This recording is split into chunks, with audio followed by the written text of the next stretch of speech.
Hello, today is April 9th, 2012. We're meeting today with Mr. Eugene Bonkiewicz at his home in Greeley, Colorado. My name is Brad Hoops. I'm the interviewer for the Northern Colorado Veterans History Project. Welcome, Eugene, and thanks for sitting down today to tell your story. Very good. Let's start out, if we could. Tell us a little bit about yourself, your date of birth, where you were born, a little bit about your family. I was born in May 19th, 1923 on a farm near North Loop, Nebraska. I'll have to start in. Raised on a farm and moved to near Arcadia in about 1926, and then from there we grew up, dried out in the 30s and the 40s, and moved to western Nebraska to raise wheat, and then finally did okay. Any brothers and sisters? I have two brothers, Joe and Fudd. We were always together. We were called the Musketeers at the time. and what order were you in? I was the last. I was always the last. Yeah. And your father was a farmer? My dad was a farmer. Came over from Poland in 1913, and then he left Poland because the second person had to serve in the Russian army at that time, and so he came over, and then he served in World War I, and then after the war he married my mother in 1919. Boy, that's a story we could sit down and probably talk about all day. Fascinating story in itself. Your dad, yeah.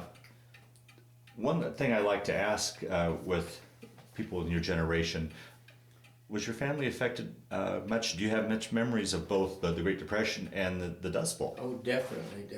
It made a major impression on us.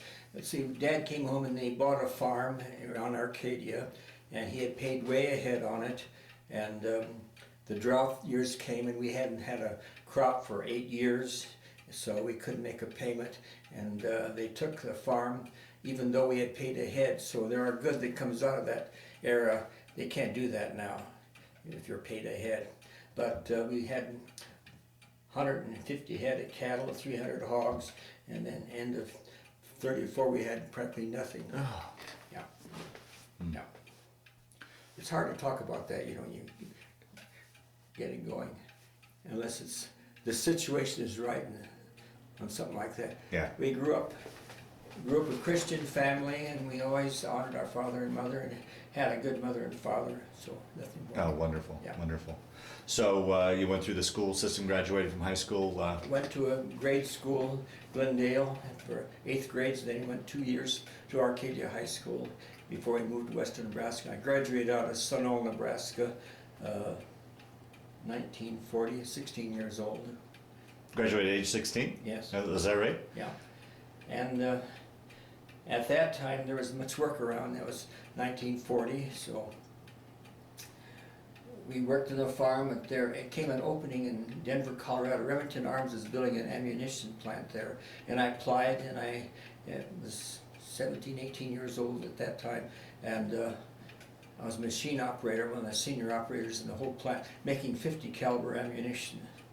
And I was there during when the war was when Pearl Harbor was attacked. Do you remember where you were and what you were thinking when you heard? Well, I had midnight shift, and I came off shift, and I went to a show, this Trail of the Old Lonesome Pine, and I came out of the show, and everybody was talking about Japan and the war, and I what, but I finally found out that they were attacked. It changed everything at the plant. We became covered up, and people were leaving the plant. Eventually, my oldest brother Fudd was crippled, so he stayed on the farm, 4F at that time. Joe joined the Navy, and then after he was called, I went back to the farm. And in August of '42, I joined the Navy. A Navy recruiter came by, and you could take a test to be a naval aviator, but you had to either have a college education or pass the test. I was able to pass the test and then I went to service as an aviation cadet studying. Well, now, being a farm boy, could you have gotten a deferment, an agricultural deferment? I could have, I suppose, but I didn't. Didn't want to. I'll be done. Yeah. So then how long after you enlisted did you ship off then for boot camp? Well, I enlisted in August of 42, and then January 43, I went to Cornell College in Iowa for preparatory flight. I was as an aviation cadet, and I was there 3 months. And then I went to North Platte, Nebraska to start learning to fly at, they had a Civil Air Patrol, CAP, North Platte, and I stayed there 3 months.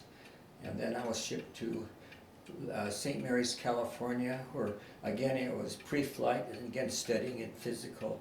Then I went to flight training in Livermore, California, and finally in Corpus Christi, Texas. I went there and passed all the tests and was commissioned an ensign in the Navy, 1940, last of 43. Interesting, farm boy had an advantage over the city boys. And I was also lucky, like on my last flight, we had navigation test, and I was a third pilot, and the instructor.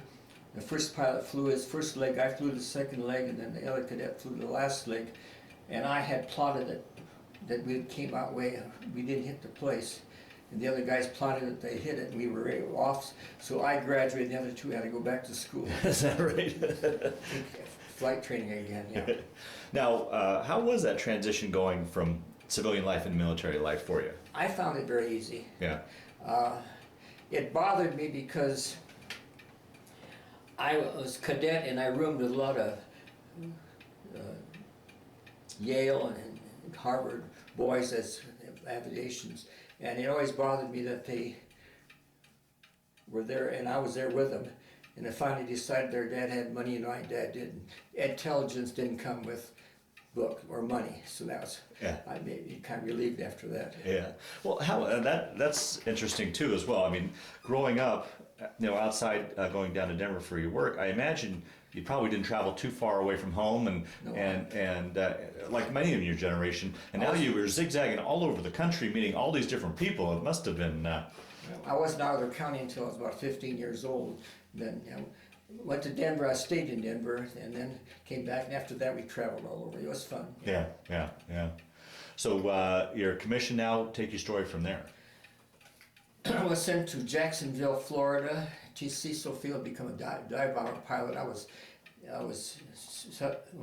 disappointed I wasn't a fighter pilot, but they said it takes more brains to be a dive bomber pilot. But anyway, went to Cecil Field in Jacksonville, Florida, and it was like war.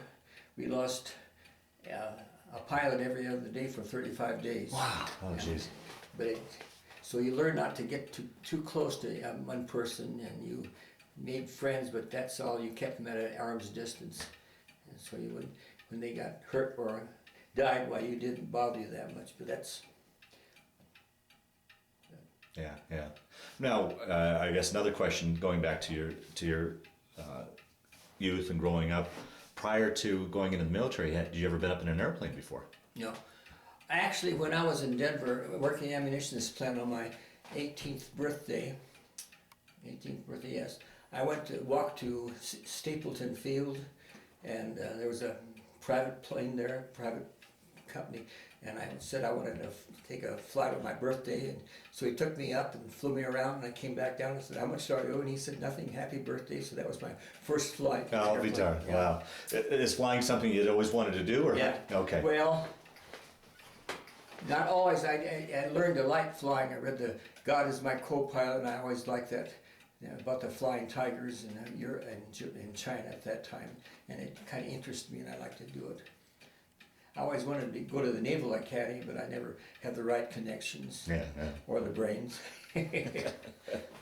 So let's continue on then from Florida after the training down there. After the training, and then I became a replacement pilot after that, and I flew in San Diego, California, and Santa Barbara, and we were replacement pilots, and they had not killed enough.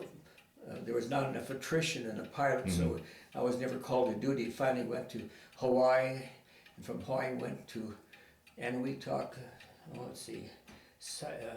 Guam, Saipan, and stayed in Saipan, and I was assigned to from there on to the carrier in 45. So you flew off a carrier then? Oh yes, I have 3 night carrier landings to my credit, and I don't know how many regular landings. Now, when you went overseas, did you fly over? Or did you guys take a ship over? Or? We took a ship over. Yeah. Well, that leads to the stories too. I mean, here once again, here's this farm boy from landlocked Nebraska going to sea. What was that like? Did you get your sea legs? Well, my brother was in the subchaser, older brother Joe. So it was nothing. I mean, I was doing the same thing he was doing, you know, being transferred over. But I went to Anahuac, Guam, Saipan, and then we stayed there. And then we joined the fleet off of Okinawa. Went through a typhoon there. Oh, talk about that experience. I've heard stories. I think it's in the history books. The typhoon off of Okinawa. Mm-hmm. We lost 15 ships in our armada, and when going through there, well, the hood, the walls of the carrier would wrinkle like that going through some of that. The destroyers would be, you'd see part of it, some would they be alongside. It was quite a deal, but we lived through it. Yeah, but I mean, my earlier question as far as going overseas, how was it going to sea for you? Did you get your sea legs, or how was traveling by sea for you? Well, I accepted it. I guess you just accept those things. You get your sea legs, and my brother was there. It's something you just do. Yeah. But physically, you were fine. We were stationed in Hawaii for about, I suppose 5 months, and I flew over all the islands. I flew the path the Japanese had in tacking when I was up with my plane. And then I flew over the leper colony on Molokai, waved down to see the people down there that had leprosy. And also in Hilo, Hawaii, that's a big island. I flew my dive bomber into the Mauna Loa and Mauna Kea, 2 volcanoes in Hawaii. Wow. And I dipped into them and then looked down and they were steaming, and I thought, how stupid can you get? But I lived through it. Wow. Wow. What was it like to be behind that much power? I mean, flying like that. I guess you just accepted it because that was a thing at the time. If you were going to be a pilot, you accepted it. Yeah. But I had the advantage. had farm experience and mechanics and machinery and stuff, and I could come out of a dive and like you should come out instead of sharp, which most of the city boys did, and we had an advantage, the farm boys, over the city boys in flying because we understood mechanics. And in gunnery, it took 5 times up with 25 rounds per time in your gun. You go up 5 times and see if you could qualify. And those 5 times you had to get 25 rounds in the sock, which was about 15 feet and maybe 18 inches across. That was being pulled by another plane? Pulled by another plane. I think the 3rd time up I got 22 out of 25 rounds in the sock. So from that point on, I pulled the target instead of firing. I qualified early. In leaving Hawaii, our squadron, they always pulled a skiff behind about a 15-foot line, and we used to bomb it to see if we could hit it. And when we took off, they said that no squadron has ever blown it out of the water. I flew on the skipper, and his bomb, he went down first, and he landed about maybe 25 feet to them at 2 o'clock. And so I corrected on it, and when I came out of the dive, there was no skiff left, but we blew it clear out of the water. Wow. So from that point on, I was kind of the favorite of the captain, because he always had me flying wing on him. I always thought that he was protecting me, but I found out later I was protecting him because of my record. And so by the time you guys got to Hawaii, you were no longer a replacement, you were actually in a squadron? Well, in a replacement squadron. Oh, okay. Replacement squadron. Okay, right. And we went overseas, we stayed together until we were assigned then to USS Randolph bombing 16. Oh, so say we're a squadron in Hawaii, and then once you guys moved further into the Pacific, you would split off to various... Yeah, replacement pilot, when the pilot would be killed while you'd be assigned to his place, which I was. Okay. Roughly, what was the time period when you guys were in Hawaii then? Most of 44. Okay, so the war was still very much going on. Okay. They had barbed wires on the beaches and everything at that time. I forgot the station we were at, but it's on Oahu, the island. Excuse me. Okay.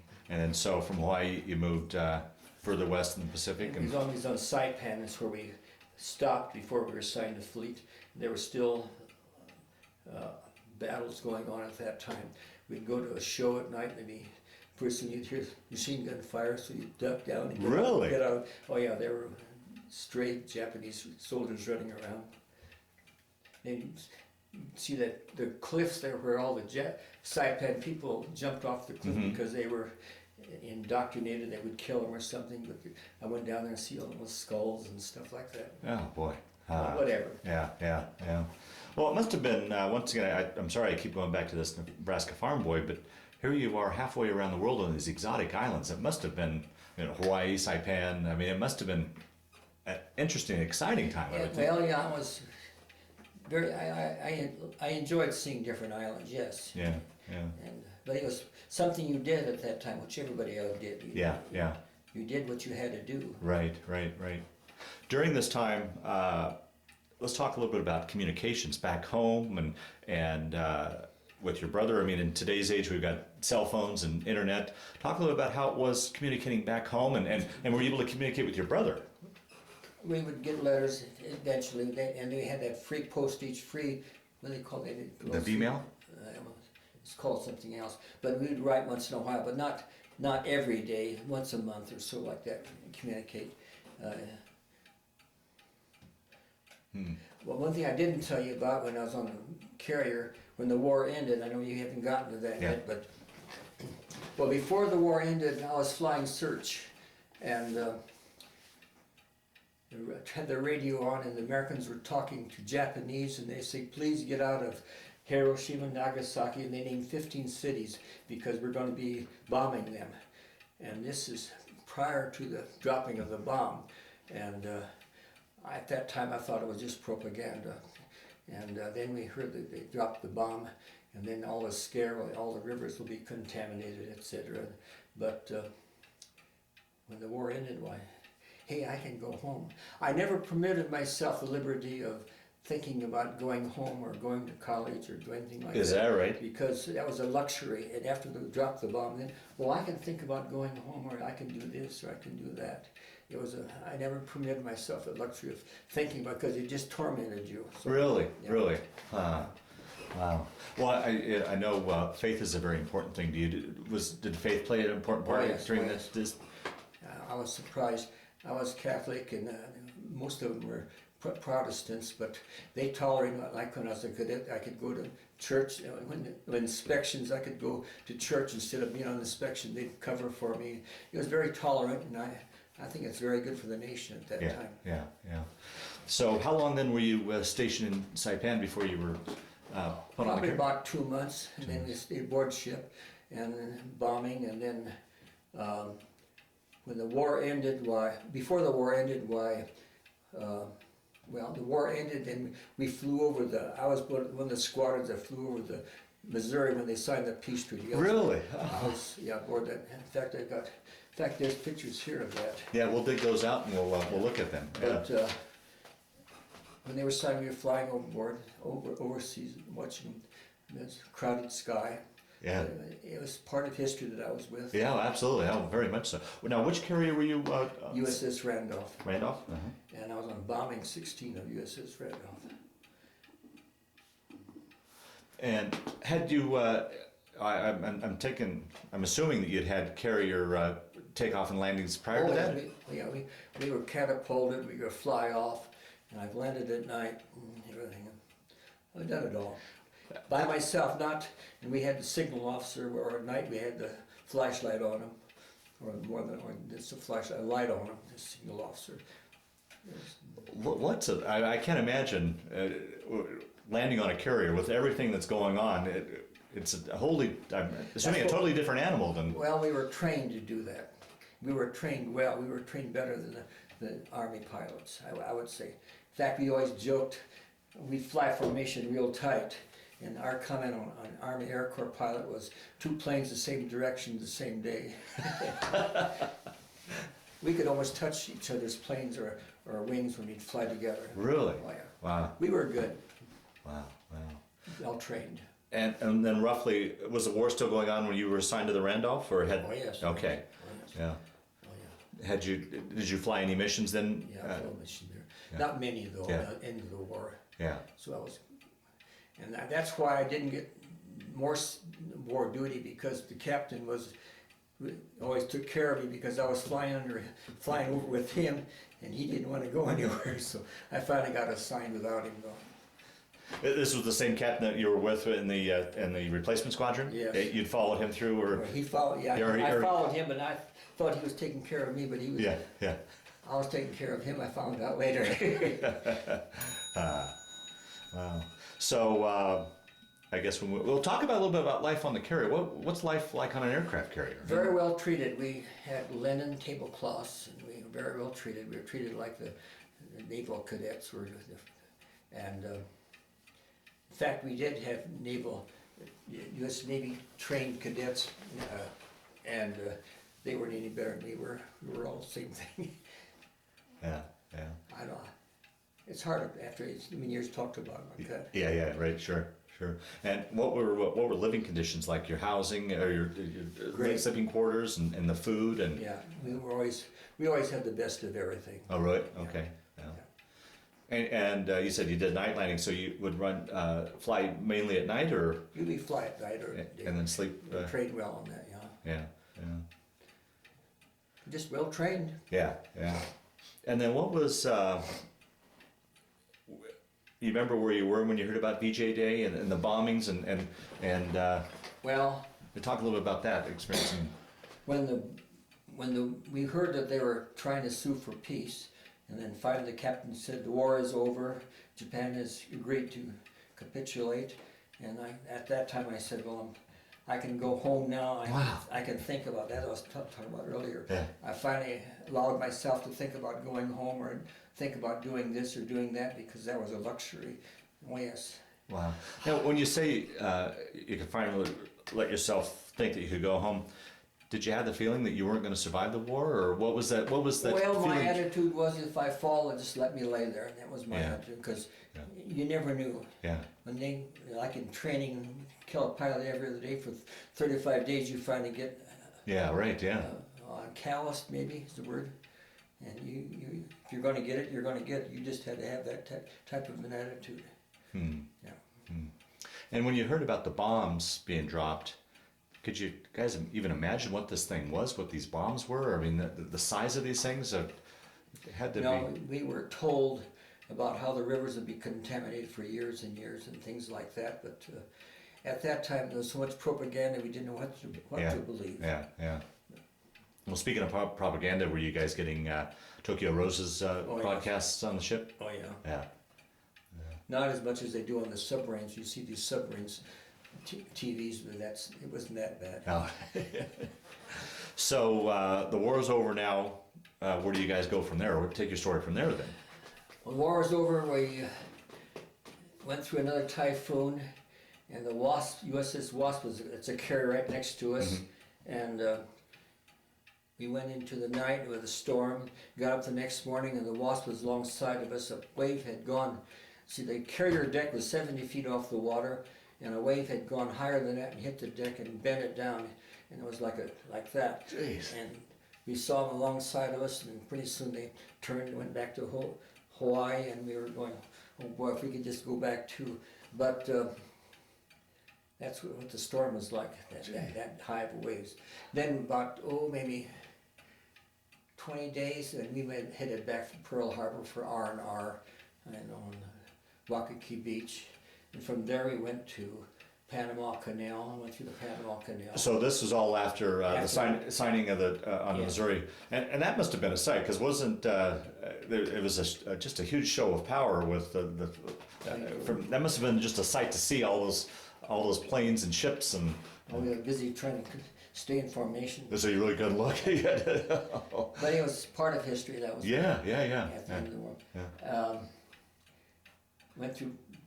Went through, then came back to Norfolk, Virginia. And sorry to keep interrupting you, but what was it like going through the canal with a ship that size? I was very impressed at the engineering of it, and I was so disappointed because we'd be going through these locks, and some sailors would be in the gun pit, turrets with a banjo playing, and sailors around and watching play banjo. Here we're going through this massive world wonder, you might say, docks and everything, and I never could understand that.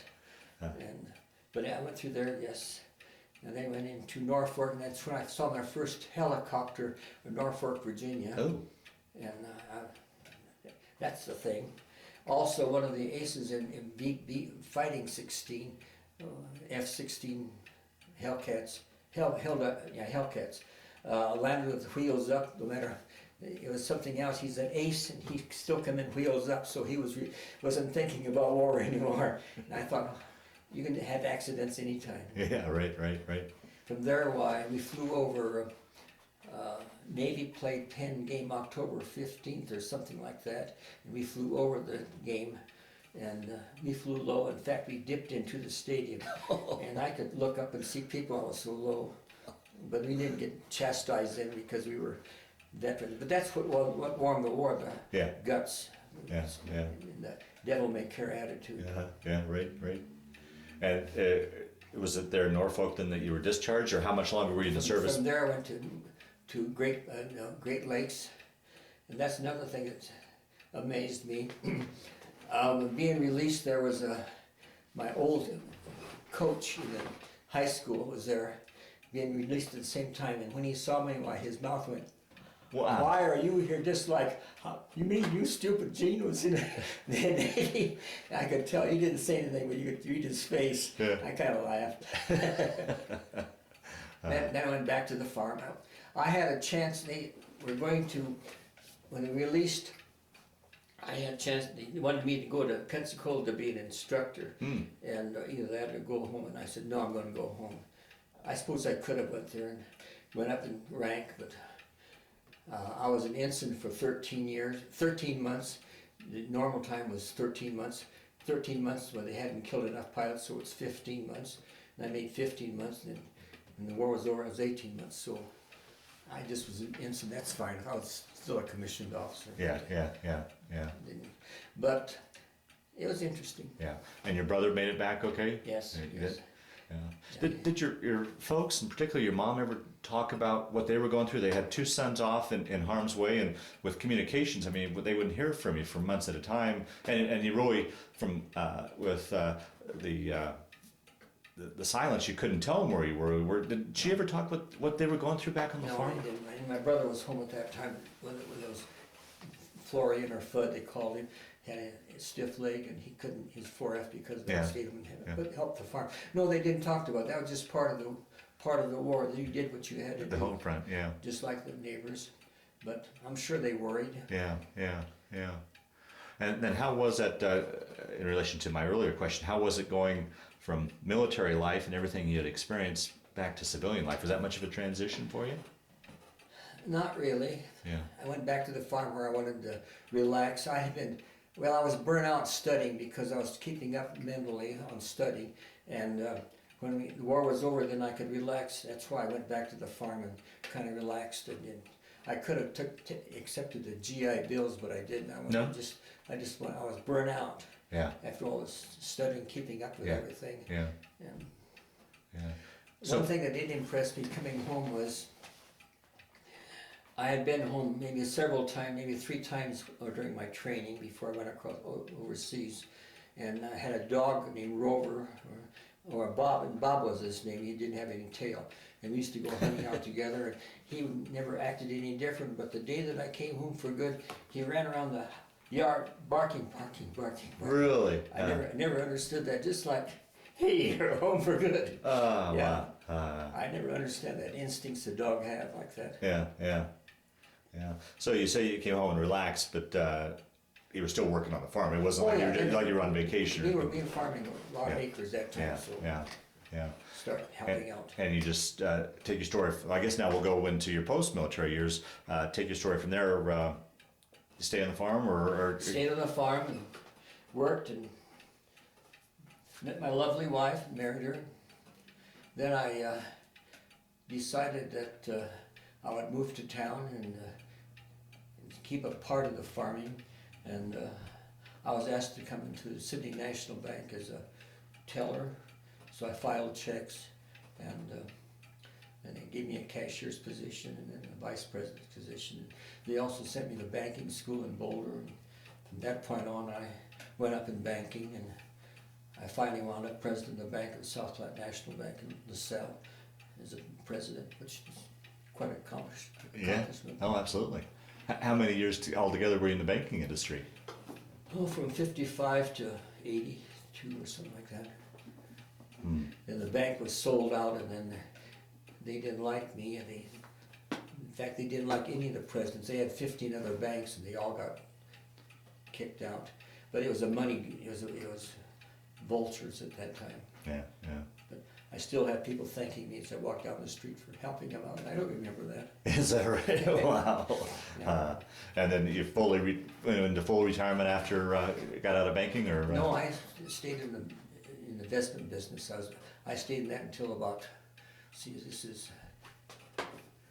is 12, I suppose, I think 2010, yeah, that's when I got out of investments. I was about 85 or something like that. I'm 89 now, 88 now. Wow. But it was, I did that because my wife passed away, and it was a good transition to keep working and help it like that. Yeah. Well, let's talk a little bit about family. Children, grandchildren? I have 2 girls and 2 boys, both very high successful. They had a very good mother, and they're all successful in their own right. Grandchildren? Great-grandchildren?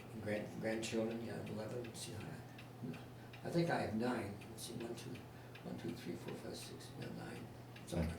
But that should be recorded because it might be off. Okay. Okay.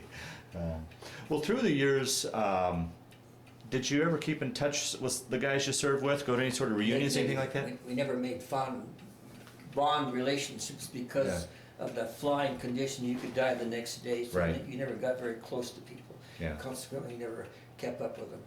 Yeah. I did a few when I initially started flying from Nebraska, but it passes on in different interests. Yeah, sure. Well, we'll start to wind down this interview. Is there anything I didn't ask you that you wanted to talk about, or other stories that have kind of floated to the top as we've been talking here, so that hopefully we've rounded out your story as best we can, or do you think we've covered it? Well, I'll probably think about it later. Yeah. Was there any, you talked about losing pilots all the time and such. Was there any flying situations where you felt, boy, I may not make this, or any missions or flights that you went out on that you could think of as like, boy, that was a hairy flight, that one? No, not really. Really? Yeah. I guess I didn't permit myself to think about that. Is that right? Yeah. Wow. I guess I tried to control my feelings so I would not be tense all the time. Yeah. We lost a lot of learning how to land on a carrier. We landed on land to learn how to land on a carrier, and a lot of them, that slow flying got to them. They'd stall out and crash. And I think the farming with machinery and everything helped me a lot in that, because I was always aware of the dangers and also what machinery did to you. During a period. Right. Any desire once you were out of the military to fly privately, or did you? Not really. It's like flying. I mean, driving a big bus and then trying to drive a little Toyota pickup or something like that. There's no comparison. You've been there. You've done it. I flew a Corsair, which is the fastest plane at that time, and the Hellcat was the same way. So I've flown the fastest ones. I did the things. And people talk about thrills. Well, I've had mine. Yeah. Well, the last question I always like to ask in these interviews is, how do you think that period of time, your war experience, your military experience, played a role in your life, changed your life, affected your life or thinking, or did it? Or was it just simply just a chapter in your life you went through? How do you think you'd answer that?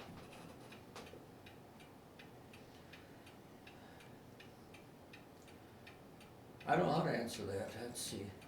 It was an experience I enjoyed. I enjoyed going through rather than growling all the time about it. I enjoyed all the experiences I had.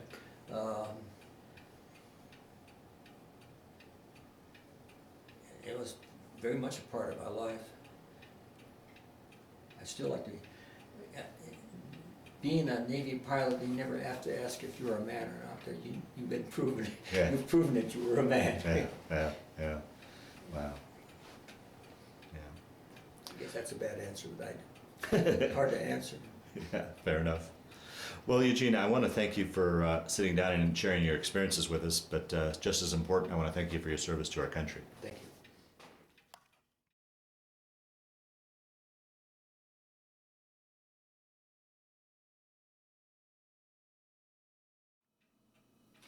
Standing beside my plane aboard the carrier, USS Randolph. Air Group 16 aboard the carrier. And that's you with the arrow, Right. I'm assuming? Yep. One of the planes coming aboard a carrier. I've got to imagine that every landing had to be different. I mean, Every landing was different. Every landing was unique. Yeah. And takeoff was the same way. Fly off or be catapulted off. 90 miles an hour, you're facing. Wow. Relaxing time. Relaxing time. Was this after the war, or do you remember? Just before I went to cross, I think. Oh, okay. Tokyo Bay, 1945, August. So you were part of the ceremony, the signing ceremony. That's Yes, I was flying over and they were signing it. amazing. Very good.